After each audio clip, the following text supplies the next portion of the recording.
Hello. Welcome to the True Crime Lounge. My name's Breezy, and here we talk murder, robbery, or really any form of crime. Alright, this is the podcast to my YouTube channel. You can also find me on Instagram, Facebook, and Twitter for any updates, and also, it's where I post a lot of links to my video as well.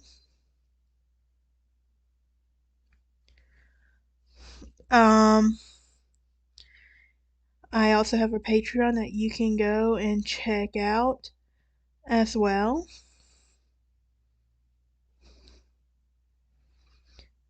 Hang on one second, guys.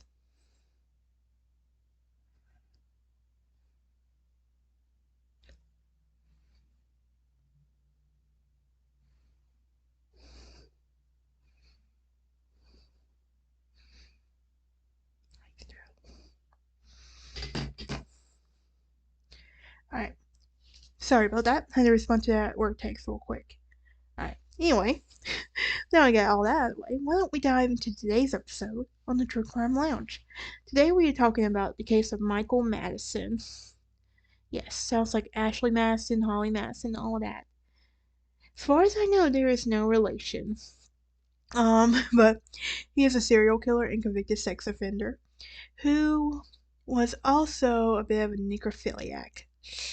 And if you know what that is, I'm not even going to go into details just because I don't want to, because it's something that you really have to have the stomach for to listen to on that. But anyway, he is believed to have killed at least 30 known victims from September 2012 to July 2013. I also think this is one of the most recent one I have discussed, and one that I think is still, the case is still ongoing because he hasn't been convicted of a trial yet. So I'm going to use allegedly a lot because like I said, as far as I know, his trial still has not happened yet, so gotta use that. But anyway.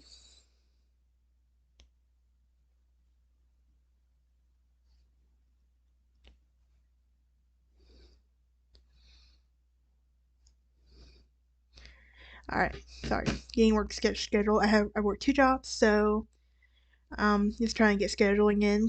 But anyway. He was born October 15, 1977, and he is a suspected American serial killer and rapist from East Cleveland, Ohio, and is currently being held in custody as a suspect in at least 3 murder trials, and was not convicted. And he was, and I was not really I tried finding research on his early life, and I could not really find anything on him. That's the thing. So, but this is what I know of him supposedly committing these crimes.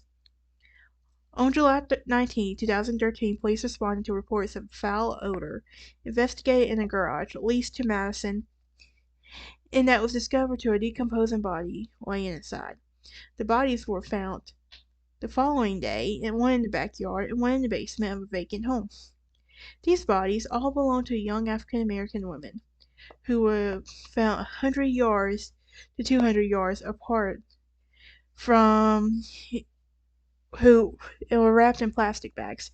After obtaining a search warrant, police entered Madison's apartment and found further evidence of decomposition, and a brief standoff where police at his house occurred.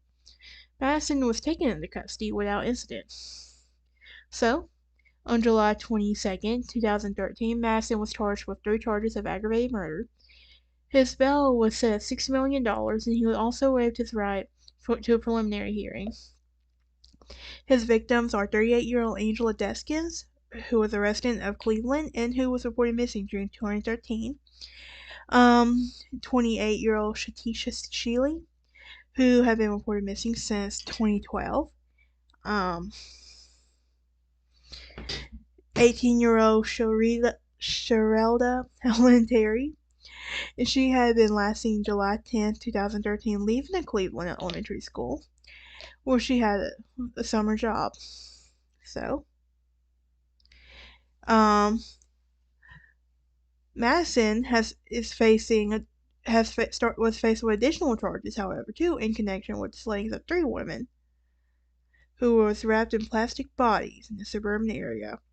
Madison is a convicted sex offender already charged with aggravated murder and the kidnapping in case of a reminiscent of 11 slayings committed several years ago by Anthony Sowell south of Cleveland's most notorious mass murders. Madison, he was arrested July 19th, and he was drawn. What gave him away was the stench of decomposing flesh. Like, I never smelt it, but I've been told that it smells terrible. Do not ask me how I know that. Just take my word on it. But like, yeah. They found the following day of Shatista Sheely, and she was discovered in a weeded lot 2 houses from Madison's apartment, and the remains of Angela Deskin, who was 38, and discovered in the basement of a vacant house near his house. And 2 of his victims, Terry and Sheely, were found to have been strangled. This cause of Deskin's death has yet been determined. So, during the police interviews, Madison mentioned the name of Sowell, a Cleveland serial killer. According to East Cleveland Mayor Gary Norton, Sowell was convicted of murdering 11 women, dumping their bodies in the garbage bags around 2009. So, and it's also believed that Madison has been confined into the same category, same lockup as Ariel Castro. That was confined. Like, if you remember that case, you know about he kidnapped these 3 girls over the years, got one of them pregnant. He had another one pregnant about 6 times and made her miscarry each of them. So, but anyway, he also Madison also will face life in prison without parole plus 1,000 years under a plea agreement reached for prosecutors. So, what was these career attacks on the women's? Well, October 2001, Madison dragged an 18-year-old woman down in East Cleveland Street, threw her in the back behind her house, and prepared to rape her. Within a minute, records show that the police had pulled up. Madison bolted. Officers later arrested him. He later pled guilty, attempted rape, was sentenced to 4 years in prison. Before he got to prison, he had to undergo treatment for sex offenders. And after he completed treatment, he had to return to East Cleveland. Though he was a convicted sex offender, he listed the address within the Cuyahoga County Sheriff's Department at his mother's in Cleveland. Not the ramshackle apartment in East Cleveland where he actually lived. So, he is accused of attacking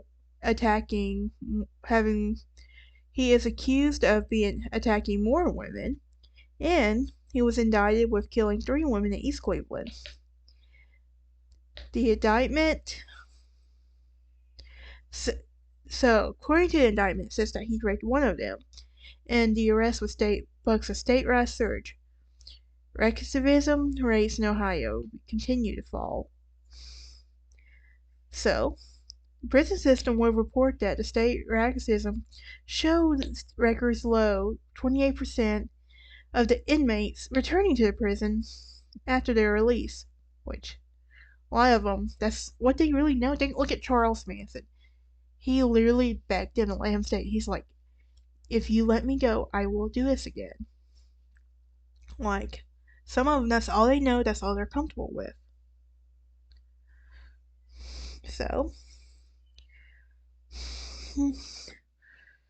So Madison literally drugged his victims down the street against their will.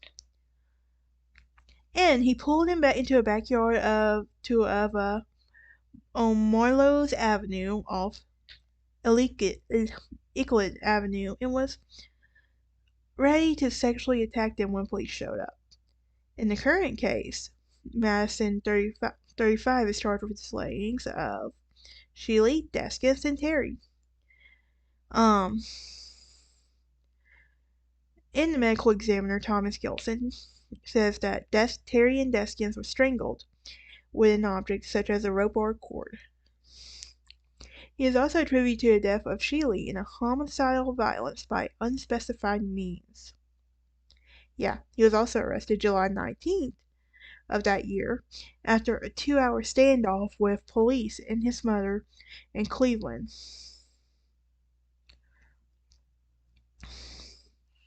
Two of the three women in East Cleveland linked to the accused, Michael Madison, was strangled, and the county medical examiner said that Terry Deskins died the same way that Cohoa County medical examiner Thomas Given attributed to the death of Sheely, to homicidal violence by unspecified means. It was also in this interview that Gibson would say that advanced decomposition prevented authorities from determining a specific cause of death for Sheely. He said that the deaths of Terry and Deskins stemmed from a ligature strangulation, meaning that objects of such a rope and cord were used, and he declined into more detail. But that's crazy though. Like, yeah. So, his bail will be set at $6 million. He will waive, like I said earlier, he will waive his right to a preliminary hearing. Authorities said that Madison was a registered sex offender who spent time in prison for attempted rape. He was also, around that same time, he was arrested at his mom's house after a standoff. Police identified one of the three victims as Deskins of Cleveland. The other two not identified. So,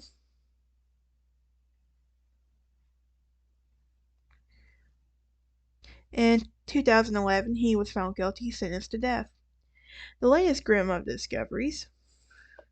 At this time, when Cleveland, as many ways, were inventing himself, the city opened $465 million convention center, an exhibit hall of the Horseshoe Casino, and opened a former department store, and parts of downtown bustling with vibrant restaurant scene in the first new apartments in a decade.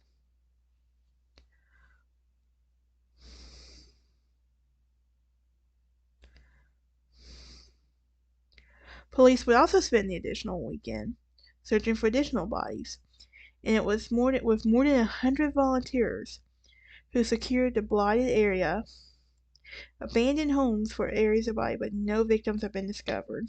It's crazy right there. Like, I just want to know why. Like, why do something like this? Like, I don't know how to explain it. Like, this guy is messed up. Like, I don't know what else to say. Like, there's not much known on him. That's the thing. But it's a very interesting case that happened in Cleveland as well. But anyway, that's it for today's episode. Go check you can go join my Patreon if you would like. Buy something from my merch shop. And we are finishing with our mini series with this episode, which coincides perfectly with season 2 of the True Crime Lounge podcast starting on Tuesday, October 10th. So y'all have a great day, and you have a spectacular holiday.